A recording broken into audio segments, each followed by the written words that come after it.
What's up sa inyo mga kaigwa? Ngayong araw nga guys, magpapa-adjust tayo ng ngipin. Bali, isang buwan na nga tayo hindi na pag-adjust ng brace natin mga kaigwa, no? So dapat na tayong bumalik doon. Medyo natagalan nga tayo sa pagbalik doon mga kaigwa kasi nga na-busy tayo. Tsaka mahirap kasi magpa-adjust na agad-agad mga kaigwa kasi nga baka may kainan pa, mahirapan na tayong kumain ulit. Ang ibig ko sabihin mga kaigwa ay mahirap na naman ulit kumagat kapag kaka-adjust lang talaga ng brace mo. Kasi nga nagagalaw talaga lahat ng ngipin mo niyan. Kahit nga ng tinapay na malalambot mga kaigwa ay mahirap talaga siyang kagatin. Kaya talagang alalalin talaga sa pagkain mga kaigwa. Kasi kung mabigla mo yung kagat mga kaigwa ay masasaktan ka talaga. Mas masakit pa sa breakup yan mga kaigwa. Tapos pagdating ko nga dito mga kaigwa, nagtaka ako, meron na palang ramen bar dito. Trip pa naman ni Guada yan. Siguro kung sumama yun ngayon mga kaigwa, siguro pagkatapos ko mag-adjust kakain kami dyan. Gusto kasi talaga naming ramen na yan. At ito na nga mga kaigwa, paakyat na nga ako sa stairs nila. Sana nga lang mga kaigwa, wala masyadong tao para ma-accommodate tayo agad. Pero nung pag-akyat ko dito mga kaigwa, meron pa palang inaasikaso si Doc sa loob, kaya nag-antay-antay na lang muna ako dito at nanood ng TV. Palilibre nga lang snacks dito mga kaigwa, no, pero hindi ako kumuha dyan kasi nakakaya naman. Kasi pag nakabuelo ako, muubos ko yung nilalagay nila dyan. And maya-maya niya mga kaigwa, tinawag na nga ako nila. My turn na daw. Habang naghihintay nga akong tawagan mga kaigwa, ay nabibidyo muna ako sa aking ngipin. Tapos din ako napag-video habang ina-adjust mga kaigwa kasi bawal.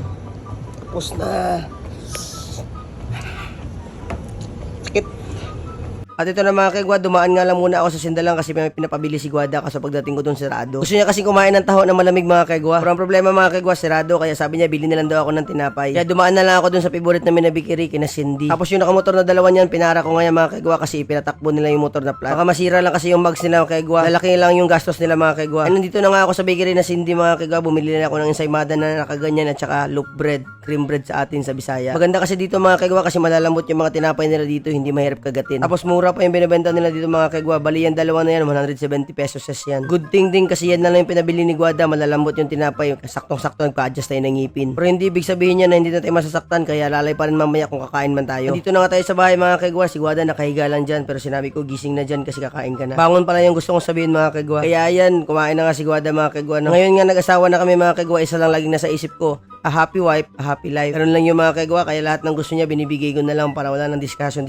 Nakadepende naman yun, basta maganda lang idudulot sa amin dalawa. Imbis iniiwasan ko na yung magkape mga kaigwa, di ko talaga mapigilan ngayon na gusto ko talaga magkape. Kasi nga gusto ko masigurado na malambot yung tinapay, kaya walang matigas na tinapay sa mainit ng kape, di ba? Kaya ayun, nagkape na lang ako mga kaigwa. Bali ako nga lang mag-isa magkape nito mga kaigwa kasi si Guada hindi naman nagkakape yan. Nasanay kasi ako nung bata pa mga kaigwa na kahit na init yung araw, nagkakape pa rin talaga kami. Nasanay kasi ako sa papa ko nung bata pa ako mga kaigwa. Doon kasi sa amin mga kaigwa, sa ilalim ng tulay may kapihan doon siya nagtatambay at saka naglalaro ng tong-it. Kaya kami naman mga kapatid ko mga kaigwa, pupunta kami doon pag alas 3 na para makakain ng photo at saka makainom na rin ng mainit na tsa. Hindi pala tsa yun mga kaigwa, tsokolate pala yun. Pero balita ko ngayon mga kaigwa, wala na daw yung tong-its doon, bawal na daw doon. Tapos yung pwesto mga kaigwa, nilipat na daw sa kabilang kanto, hindi na doon sa malapit sa amin. May nagmamayari na kasi ng lupa na pinapwestuhan ng kapihan dati doon mga kaigwa. And syempre bilang respeto, kailangan nilang umalis. Sige mga kaigwa, hanggang dito na lang. Bye!